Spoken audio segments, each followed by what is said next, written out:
Բարև ձեզ հարգելի հետևորդներ, մենք շարունակում ենք մեր երիտքած ոդկասթների շարքը եւ այսօր մեր հյուրն է քաղաքագետ Անուշ Սեդրակյանը։ Բարև ձեզ Տիկին Սեդրակյան։ Տիկին Սեդրակյան, այսօր պետք է եւս մի ձերբակալման լուրով սկսենք։ Այսօր առավոտյան հայտնեցին, որ ձերբակալվել է եւ 2 ամսյա կալանքի է տարվել Աշակ Սրբազանը ու ընդհանրապես դուք ոնց է կարձագանքեք այս ձերբակալումներին, հա, ու այս ընդհանրապես այս ամեն ինչի ինչ որ տեղ ունեն եկեղեցու շուրջ։ Եկեք բարոյական գնահատականներ չտանք, որտեղ եթե մարդը գրամ անգամ իր մեջ բարոյականություն ունի, նա իր բարոյական վճիռը արդեն կայացրել է։ Մենք գտնվում ենք ավտորիտար բռնապետական համակարգում եւ այդ ավտորիտար բռնապետական համակարգը ժողովրդավարությամբ կոծկելու բոլոր փորձերը այլևս իզուր են եւ ինձ թվում է փորձել չի արվում։ Ես ուզում եմ դիտարկեմ այդ 3 ասպեկտով այդ ձերբակալության փաստը։ Առաջի հերթին նույնիսկ չեմ ասում ինչ իրավական հիմքեր կան, որովհետև աշխարհում ոչ մի դատավարություն չի կարող այդ վաղեմության ժամանակով ինչ որ ասի, թե ում գրպանը ինչ են գցել, դա առնվազն ծիծաղելու բան է, ինչ որ հնարանք է, բայց տեսեք, նախ դատավորները, քննչական մարմնի աշխատողները նույնիսկ չեն էլ հոգում այն մասին, որ քիչ թե շատ պատեհ մի պատճառ հնարեն, մոգոնեն, սարքեն եւ դա նշանակում է, որ նրանք ամբողջովին ստրկացրել են դատաիրավական համակարգը, դատաիրավական համակարգը ուղղակի հլու հնազանդ ծառայում այդ գաղափարին, հոգեբանորեն ինչ նպատակ կա, նպատակ կա ուղղակի արժե զրկել կրոնական գործառույթը, կրոնական ինստիտուտը եւ սասանել հայ ժողովրդի արքետիպային, կոլեկտիվ անգիտակցական եւ խիստ արմատավորված հավատը առաքելական եկեղեցի։ Չկա աշխարհում որևէ կրոնական ինստիտուտ, որ կատարյալ լինի։ Հիշենք պայթած կաթոլիկ քահանաների սկանդալները, հիշենք տարբեր պրոտեստանտական ճյուղերում պայթախ սկանդալները, կրոնական ինստիտուտը ինքը փակ համակարգ է, իսկ փակ համակարգը ինքը նաև արտադրում է եւ լավ գործեր կրկնակի չափով եւ վատ գործեր։ Սակայն պետության միջամտումը կրոնական համակարգի գործերին, այն էլ այսպիսի բռնի ձևով, սա նշանակում է մաքուր ձևով քաղաքագիտական հետեւյալ որակում ունի։ Ռադիկալ, չեմ ուզում ասել միայն բոլշևիզմ, որտեղ նույնը մենք տեղի ենք ունեցել բանը, ռադիկալ ձախականություն եւ դրա բոլոր հետևանքները։ Ինչով է քաղաքական մի փուճուր ասեմ, ինչով է տարբերվում ռադիկալ ձախականությունը ռադիկալ աչականությունից, չնայած մինչև հիմա կռիվ են անում, թե ովքեր էին ֆաշիստները, ձախական թե աչական, բայց ես այնուամենայնիվ գտնում եմ, որ իրենք հիմնականում աչական էին, ինչպես օրինակ հիմիկվա պուտինյան իմպերիալիստական ռեժիմը։ Բայց դա էական չի։ Ձախականության մեջ հետևյալ բան կա։ Ձախականությունը իր հետ բերում է հետևյալ պատգամը։ Մենք ենք փրկիչները։ Մենք եկել ենք ժողովուրդ ջան, ձեզ հանելու հարստահարվածների, խղճերի կարգավիճակից եւ պարգևելու ձեզ երկնային արքայություն երկրի վրա, որը գործնականորեն անհնար է։ Եվ այդ ճանապարհին նրանք ունեն հզոր կոնկուրենտ, դա գաղափարական կառույցներն են, մեկը եկեղեցին է, մյուսը օրինակ փիլիսոփաները, մյուսը անկախ մտածողները, գրողները, մտավորականությունը։ Մենք եկեք տեսնենք եկեղեցու արշավը, դեմ արշավը շատ բացահայտ է։ Ինձ թվում է նաև այն պատճառով, որ եկեղեցին տնօրինում է մեծ քանակությամբ միջոցների, որ ներկայիս դրությամբ մեր իշխանությունը երկիրը թողնելով պարտքի բեռի տակ, չգիտել որտեղից գումար հայթայթի, հա, թեկուզ ֆեյքերի ֆաբրիկաների համար կամ պարգևավճարների համար, արդեն նաև հեռահար գնում է այդ եկեղեցական փողերի հետևից, բայց նաև կա հզոր գաղափարական, այսպես ասած, ատելություն այն ստրուկտուրայի հանդեպ, որը ներկայացնում է լոգոս, կառուցվածք։ Իսկ մենք տեսնում ենք, որ 6 տարվա ընթացքում իշխանությունները հետևողական քանդում են հենց լոգոսային կառույցները։ Դա հայրենասիրության կառույցն է, որի հիմքում, ասենք, բանն է, պատմական հիշողությունն է, եղերն է, Արցախի նվաճումն է, բանակի թեման է, այսինքն դա կառույցն է, որի վրա հիմնվում է ազգային ինքնագիտակցությունը։ Նրանք քանդում են այդ կառույցը։ Նրանք քանդում են ուղղակի ամեն տիպի կրթական, այսպես ասած, բաները, կոնստրուկտները, որոնք քիչ թե շատ կայացած են արդեն հիմա նոր նորաձև կրթության հիմնավորումով այդ կառույցները քանդվում են անվերապահորեն եւ տեղը հրամցվում է ինչ որ ակադեմիական քաղաքի պատրանքային մի տեսլական, ասում է ինչ էր այդ նայերին մորմոք էր, ուղեղի որ բաներ, երազեր թե ինչ էր, եւ իհարկե քանդում են նաեւ ազատ խոսքի ինստիտուտը, որ հասկանում ենք, չէ, որ ոչ մի բոլշևիզմ, ոչ մի ռադիկալ իդեոլոգիա ուղղակի չի հանդուրժի ազատ խոսքի ինստիտուտ։ Նայեք, եթե ուզում եք հասկանալ այդ երկիրը բռնապետություն է, ավտոկրատիա է, թե ինչա բան, թե ժողովրդավարություն է, կարող եք մնացած բոլոր գործոնները մի կողմ դնել։ Տեսեք, այդ երկրում կա ազատ խոսքի իրավունք, թե չէ։ Եթե չկա, ուրեմն վերջ։ Տիկին Սերժական, բայց մենք տեսնում ենք, որ նույն արևմտյան ու եվրոպական հայ երկրները կոնկրետ աչք են փակում այն ամեն ինչի վրա, ինչ որ տեղի ունենում Հայաստանում, հա, քաղբան տարկյալների վրա եւ ամեն ինչի վրա, ոնց կբացատրեք այդ լռությունը, որը որ հիմա կա։ Դա ես բացատրում եմ երկու պատճառով, նախ կատարվել է Եվրոպա-ամերիկան խզում, որտեղ ամեն մեկը իր խաղն է խաղում եւ երկուսն էլ խնդիր ունեն մաքսիմալ շատ դաշնակիցներ գրավել եւ Հայաստանը դրանց մեջ է։ Երկրորդ Կովկասում հիմա Ռուսաստանի հետ նահանջի հետ բոլոր իրենց խաղն ունեն Կովկասում եւ քանի որ եվրոպական եւ ամերիկյան կառույցները ներկայությամբ եւ երևի մոտակա ապագայի համար լավ կորցրել են Վրաստանը, որտեղ իրենք կորցրել են Վրաստանը ամբողջովին գտնվում է ռուսական էգիդայի ներքո եւ մասամբ կորցրել են Ադրբեջանը, որտեղ Ադրբեջանը, միջնորդավորված համագործակցություն արևմուտքի հետ, չնայած վերջերս լավ ուժեղ համաձայնագիր են կնքել Եվրոպայի հետ, բայց այնուամենայնիվ Ադրբեջանը Թուրքիայի ձևով է միջնորդավորված անում բոլոր բանակցությունները, հիմա այսպես ոտատեղ միայն Հայաստանն է, որը իրենց կարճ խելքով, նաև ծանրաբեռնված չի էթնիկ կոնֆլիկտով, այսինքն իրենց կարծիքով, եթե Նիկոլը համարեց, որ սա խաղաղության պայմանագիր է, ուրեմն վերջ, Հայաստանը մտել է խաղաղության դարաշրջան, բոլորը երջանիկ են, բոլորը գոհ են, իսկ ինչ են ուզում եվրոպացիները, մինիմալ ջանքերով ստանալ մաքսիմալ դիվիդենդ։ Եվ դրա համար նրանք աչք են փակում, որտեղ բոլորին իրենց ներշնչում է, որ նրանք բոլոր նախկիններ են, իդեպ ասեմ ձեզ բոլշևիզմի համար շատ բնորոշ բան է։ Երբ որ արդեն սովետական միությունը դարձել էր, այսպես շատ հաճո, որովհետև Հիտլերյան այդ պայքարում նա հզոր խաղաթուղթ էր, բոլորը աչք էին փակել համակենտրոնացման ճամբարների վրա, նրա վրա, որ գերիներին, ռազմագերիներին միանգամից գնդակահարում էր Ստալինը կամ գցում էր ճամբարները ամենասարսափելի վիճակում, աչք էին փակել սովի վրա, աչք էին փակել բոլոր այն բաների վրա, որի համար օրենքով պետք է արևմուտքը պայքարի։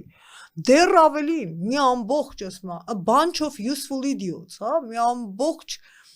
բոլուկ օգտակար իդիոտներ ման են գալիս սովետական միության մեջ եւ գովերքում են սովետական միությունն ազատ, ժողովրդավարական, հավասար, դրախտ է երկրի վրա, դրախտ է։ Եվ հիմա նույն վիճակն է։ Մենք հիմա մտել ենք նոր փուլ ժողովրդավարական երիտասարդ լիդերով, բանը, այդպես Ստալինին էին համարում այդպես, բանը, Ժան-Պոլ Սարտրը եկել էր սովետական միություն եւ ասել էր, որ սովետական միությունում ընդհանուր առմամբ բոլոր նորմերը պահպանված են։ Ժան-Պոլ Սարտրը կոմունիստական իդեոլոգիան վարակիչ ախտ է, ձախականությունը վարակիչ ախտ է եւ նա պղտորում է, այսինքն հանուն նպատակի, հանուն ինչ որ անորոշ լուսավոր նպատակի, թե ներկա բանում կյանքում ինչ կկատարվի, զոհեր կլինեն, քաղբանտարկյալ կլինի, երկրի սահմանները կնեղանան, դա ոչ մեկին չի դարքը։ Գնանք ոչ չեք կարծում, որ Ռուսաստանի դիրքերի թույլատումը բավական հարաբերական է, որտեղ կարող ենք համարել, որ մի բան Ռուսաստանի դիրքերը տարածաշրջանում թույլացան պատերազմի հետ կապված, բայց վերջին հատկապես փուլում, հա, հիմա տեսնում ենք, որ Ռուսաստանի դիրքերը բավական ուժեղանում են։ Համլետ ջան, կա մի հատ ֆանտաստիկ բան քաղաքագետ, ես վստահ եմ, որ դուք գիտեք, բայց գտնում եմ, որ այդ մարդու յուրաքանչյուր տողը պետք է կարդացվի, դա Ստիվեն Կոտկինն է։ Ծակումով հրյա, որը մանուկ հասակից ապրել է ուսումնասիրել է Ռուսաստանի եւ ամեն ինչ, չէ, նա նստել է արխիվներում, նա տիրապետում է լեզվին, գրել է Ստալին, ես իմ այնտեղ 5 հատորանի գիրքը, եւ նա մի բան է ասում. դու կարող ես հաղթել պատերազմը, բայց պարտվել խաղաղություն։ Մենք ենք այդ զոհը։ Մենք հաղթեցինք պատերազմը եւ մենք պարտվեցինք խաղաղությունը։ Իսկ մարդ կա, որ պարտվում է պատերազմում, ինչպես օրինակ Գերմանիան, եւ հաղթում է խաղաղությունը։ Հիմա երբ որ մենք ասում ենք, որ Ռուսաստանը ինչ որ տարածաշրջանում դիրքեր գրավեց եւ այլ տերիտորիան շատացրեց, հարցը էլի ինչի գնով։ Չինաստանի վասալացման գնով, GDP-ի կտրուկ անկման գնով, բնակչության կտրուկ անկման գնով եւ ընդհանուր առմամբ հարաճուն ներքին անհամաձայնությունների գնով, որ պատերազմի ավարտին անմիջապես հետո, եթե անգամ դա հաղթական պատերազմ լինի եւ ամբողջ Ուկրաինան օկուպացվի, դրանք պայթելու են։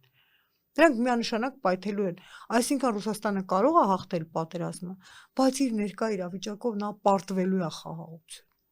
Եվ դրա համար նկատում եք Պուտինը ինչքան էլ Ռուսաստանի ռեսուրսները մաշվում են եւ իր համար ձեռնտու չի այդ պատերազմը, միևնույն է նա շարունակում է տակից, վրայից չի գնում խաղաղության, նույնիսկ իր համար այդքան շահեկան պայմաններով։ Չէ՞ որ Ղրիմի վիճակը, կարգավիճակը մինչև հիմա անորոշ էր, դառնում է Իրանը, այնտեղ լիքը տերիտորիաներ դառնում է Իրանը, չէ, նա չի համաձայնում մի պարզ պատճառով։ Պատերազմը իր իշխանության պահպանման գրավականն է։ Ինչպես այս ավտորիտարիզմը, այս Հայաստանի ընկճումը Նիկոլ Փաշինյանի իշխանության պահպանման գրավականն է։ Թրամփը ինքը պահպանողական գործիչ համարվում ու ինքը նաև փորձում է տարբեր երկրներում, նաև Եվրոպայում տարբեր պահպանողական գործիչներին այսպես ավելի շատ ռեյտինգ տալ կամ աջակցել ու մենք տեսնում ենք, որ Եվրոպայում հիմա շատ պահպանողական գործիչներ բավական բարձր ռեյտինգ ունեն տարբերություն իշխանությունների ու կամաց նրանք արդեն դառնալու են իշխանություն, ինչպես օրինակ Չեխիայում, հա, տեղի ունեցավ, եթե չեմ սխալվում, Չեխիայում էր, Գերմանիայում, Չեխիայում, ինչպես նաև Իտալիայում, Ռուսաստանում, Չինաստանում, այսինքն ընդհանուր առմամբ պահպանողականությունը ավելի շատ մեծ ռեյտինգ է ձեռք բերում տարբեր երկրներում, քանի որ նույն ինքը ԱՄՆ-ի ղեկավարը համարում է պահպանողական չէ, կարծում որ այդ ֆոնին նաև Հայաստանում փոփոխություն տեղ ունենա, քանի որ Հայաստանում ճիշտ է ներկայանում են, չգիտեմ իրականում իշխանություններին դուք ո՞ց կավանեք, իրանք Եվրոպայում բոլշևիկյան։ Ես գտնում եմ, որ սա ամբողջովին բոլշևիկյան պարադիգմա է։ Չէ, շատ կուսակցություններ, որ հիմա իրանց անվանում են Եվրոպամետներ, սակայն շատ դեպքերում իշխանության կցորդն ձերը չին համաձայնվի, որովհետև իրանք կարծում են, որ իշխանությունը Եվրոպամետ են եւ իրանք էլ համագործակցում են Եվրոպամետ իշխանության հետ։ Լավ, որ եվրոպական ստրուկտուրան թույլ կտար, որ ազատ խոսքի համար մարդուն գետնին գցելով, քարշ տալով, խուզարկելով տները տանեն եւ կալանավորեն, ձերբակալեն։ Որ ժողովրդավարական երկրում կարելի է այդպիսի արշավ սկսել ձերբակալություններով,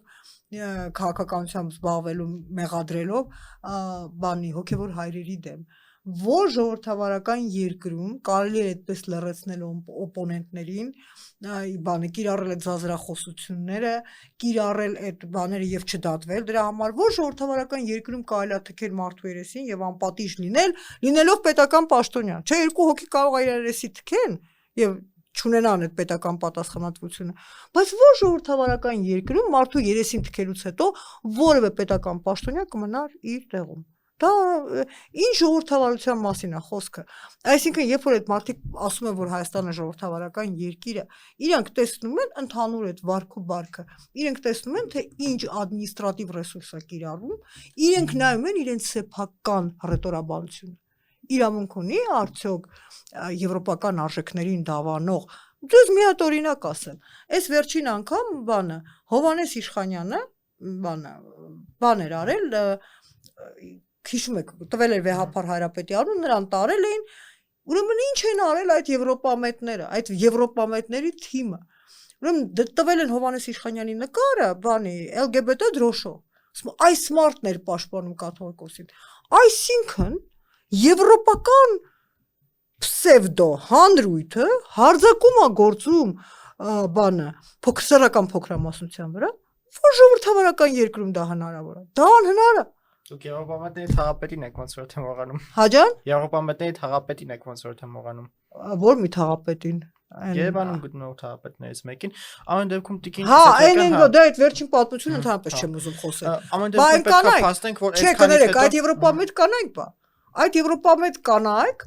իրենց, ասենք, բառապաշարով եւ պահվածքով լրիվ բան են անում։ Ինչ հիշեցնում են այն Գիտլեր բանի, այն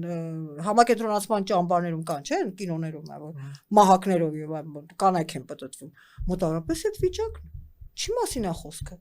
Ես ժողովրդավարություն մի բան եմ հասկանում, ազատ խոսք եւ ելի ազատ խոսք, որտեվ դրա վրա է հիմնված ողջ ժողովրդավարությունը։ Ուրիշ բանի վրա հիմնված չի։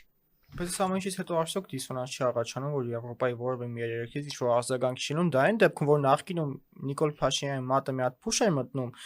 ամբողջ Եվրոպան խոսում է, Եվրոպայից դիտորդներ են գալիս Հայաստան, արձագանքում են։ Հիմա որևիցե արձագանք չկա Եվրոպայից։ Ամեն ջան, ես քեզ մի բան ասեմ, դեռ ավելին։ Ես միշտ ընդդիմադիր եմ եղել եւ դա բոլորը գիտեն, եւ ամեն անգամ երբ որ ես խոսում էի, բանը, ին վրա փորձում էին ճնշումներ գործադրել, ասենք նրանց ինչ-որ բաներ ասել կամ մեկ-մեկ նրանց սպառնալ, ու ես ամջապես ասում եմ, ես հիմա կգնամ ամերիկյան դեսպանատուն, ես հիմա կգնամ Ֆրանսիայի դեսպանատուն։ Չէ, ես չէի ասում հենց այնպես, ես գիտեի, որ ես մուտք ունեմ ու կարող եմ գնալ ու նես ասել, որ բանը,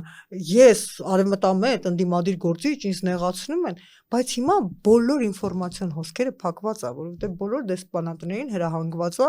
փակել ակաժները եւ աչքերը եւ տեսնել թե ինչպես է կայանում Զանգեզուրյան միջանցքը, չգիտեմ այդ բոլոր իբր թե կապող ուղիները, խաչմերուկները եւ մեկը ինձ ասեց, գիտեք ինչ, ասեց, որ ձեր երեխաները այլևս չգնան կռիվ։ Ասում գիտեք ինչ, մեր երեխաները եսը հիմա էլ չեմ ուզում գնան կռիվ։ Եվ կներեք, միջև Իսրայելի պետության կայացումը, այնուամենայնիվ, բանը իսրայելցիները չէին ուզում գնալ կռիվ, միջև իրենց բոլորին տարան համակենտրոնացման չամբար, եւ իրենք հասկացան, որ դա անխուսափելի է։ Բայց ես չեմ ուզում, որ մեր երեխաները դառնան ծառայող ստրուկներ այս կամ այն ուժերի ձեռքին։ Իսկ մենք տեսնում ենք, որ դրան է գնում։ Մենք ճիշտ եմ հասկանում, որ Եվրոպա երկրները իրենց քաղաքական շահերի ու հեղանկարների համար միանշանակ Բայց գիտեք ոնց է, եթե Հայաստանում իսկապես հզորանար իրական արևմտամետ շարժումը, իրական, ոչ թե այն, որ հատուկ ստեղծվել է Նիկոլ Փաշինյանի շահերը պաշտպանելու համար, եւ անընդհատ հմկարեին, եւ անընդհատ եվրոպացիներին կանչեին պատասխանատվության, եւ անընդհատ ասեին, որ սա ժողովրդավարություն չի, եւ անընդհատ ասեին, որ սա արևմտամետություն չի, դա անպայման արդյունք կտար, որովհետեւ եվրոպացիները մնում են եվրոպացի, եւ իրենք անսում են լսում են ժողովրդի ձայնը, այսինքն երբ որ մարդիկ խոսում են, նրանք դա լսում են, նրանք դա չեն կարող արհամարել։ Ուղղակի այդ ձայնը խեղդում են, լռեցնում են, բոլոր կոնտակտների հնարավորությունները ջնջում են։ Այսինքն բոլոր այդ արտասահմանյան հանդիպումների, դեսպանատների, այնտեղ որտեղ կարելի է մարդու հետ խոսել եւ խոսք փոխանակել, այդ բոլորը վերացված է։ Ամբողջ դաշտը լցված է օգտակար մարդկանցով, որոնք տալիս են օգտակար մեսիջներ։ Դե համար ես մեկ-մեկ չեմ էլ մեղադրում եվրոպացիներին, որտեղ նրանք պարզապես չեն լսում այն ինչ որ իրական կարծիքն է եւ բան ռուսները մի հատ լավ արտահայտություն են, ասում են «на голубом глазу», այսինքն ընդհանրապես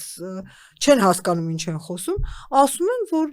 բանը Նիկոլ Փաշինյանը ներկայությամբ ունի հասարակության 80%-ի աջակցություն։ Դա ինձ ասում է եվրոպացիներ, ասում է դա ճշգրիտ հաշվարկն է։ Դուք պատկերացնում եք ինչ կարգի իլյուզոր իրականության մեջ են նրանք գտնվում։ Դա ինչ մատրիցա է։ Հիմա այստեղ հարցերն է, որ հասարակությունը այդ առումով երկու մասի է բաժանվել, մեկը ասում է, որ ընդդիմությունն է վատ աշխատում, որ եվրոպացիները դա ամենից տեղյակ չեն, մյուս մասը ասում է, որ եվրոպացիները տեղյակ են, բայց իրանց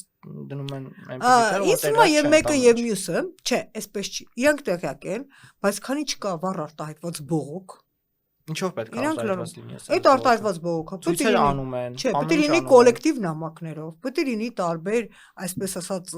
հեղինակավոր մարդկանց նամակներով, ընդդիմադիր նամակներով, չգիտեմ, կուսակցական նամակներով, պրոֆմիության նամակներով, բայց Հայաստանում գործում է վախի մթնոլորտը, իսկապես տիրում է վախի մթնոլորտ։ Մարդը վախենում է մի խոսք ասի։ Եթե ձեզ թվում է, որ ես հիմա ձեր հետ խոսում եմ, ու չեմ վախենում,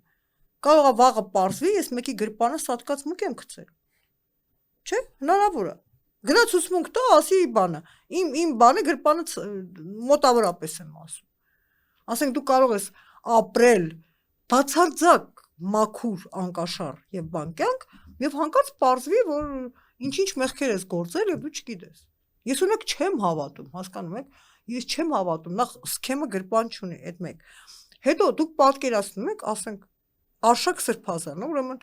սաստելու ձև չունի, հա, ուրիշ։ Ասենք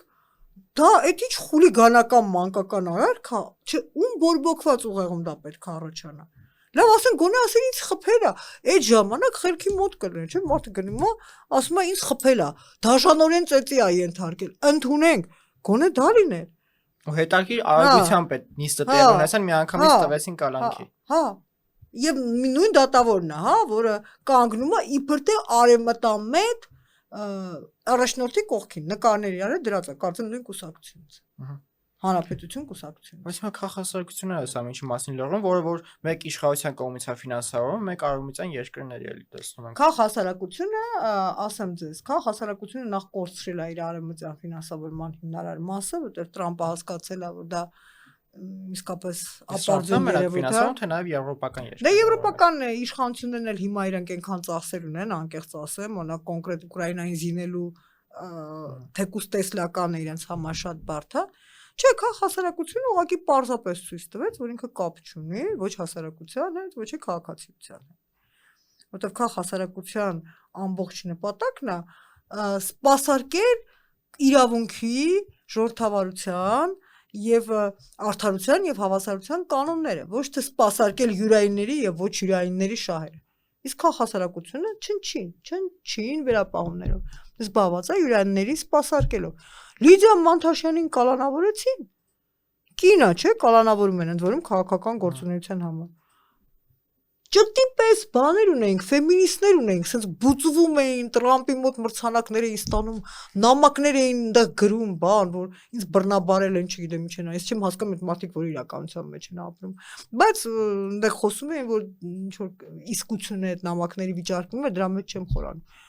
Բա այդ կան, ասում չնչին վերապահումներով։ Բա դրանցից մեկը ձեն չհանեց, ասես կնոջը տարել եք,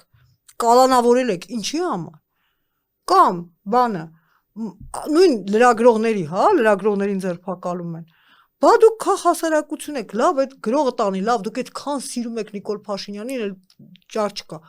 Օդը Երևանի աղտոտված, Ամուլսարի թեման, էկոլոգիստները ուր կորան։ Դե մենք էլ օդի խնդիր չունենք բարձրում արդեն։ Չէ, մենք չունենք օդի խնդիր, որտեղ մենք օդ չունենք։ Տենց լավ է, ասում, չկա օդ, չկա խնդիր։ Դրա համար այդ բոլորը Համլետ ջան, ես ասում եմ, ես իշխանությունը ընդհանրապես հիմա պիտակ է կոչում ամեն մեկին ով որ դիմանում է, ասում է ռուսական գործակալ, անգամ վերջերս Եվրանեստում մի իսպանացի պատգավոր կա, որ իշխանությունից դժգոհեց, իրանն էլ ասացին, որ ինքը բարձրում է ռուսական գործակալ է։ Ես առաջարկում եմ իշխանությանը սկսել ինձնից եւ անել համապարփակ լուստրացիա։ Ասում եմ, в ходе расследования самое главное не выйти на самих себя։ Եվ այն ժամանակ գուցե մեզ լիք անակնկալներ սպասվեն։ Որովհետև գիտեք ոնց է, իմ կենսագրությունը բավականաչափ հագեցած է եղել, ու շատ երկար եմ տեսել, ում հետաշփվել։ Եվ օրինակ որոշակի քաղաքական գործիչներ, հիմիկվա արևմտամետները, այսպես ճոխ, փետուրների մեջ թող հիշեն, թե ում նախաձեռնությամբ բաշխիչ ցանցերը Հայաստանի վաճառվեցին Ռուսաստան։ Թող այդ մարդը մի հատ մտածի, այդ ոնց կարելի է տենց հայրենանվեր լինել եւ այլն եւ բաշխիչ ցանցերի խնդիրը տալ Ռուսաստան։ Ոնց։ Երբ որ կային մարդիկ, որոնք հավակնում էին, ասենք լիքը մարդ կար, որ հավակնում էր եւ եվրոպական կառույցներ էին։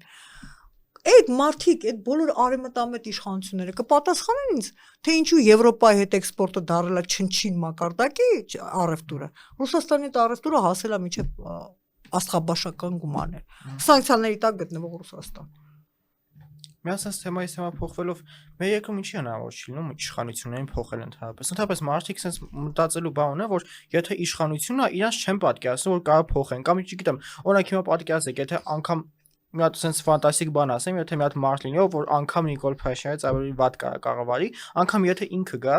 մարդիկ կանգնելու ասելու դե իրանից բացի ելով գա։ Այսինքն այդ մտածելու բան է մարդկանց, որ ինչ որ մեկը եթե իշխանությանը, մարդիկ ասում են դե իրանից բացի ով գա, անգամ եթե դաշտում 1000 հատ խելացի մարդիկ կան, ինչի՞ է այդպես։ Հեղափոխությամբ սարսափելի բան արվեց։ Մարդկանց տվեցին իլյուզիա, որ իրենք են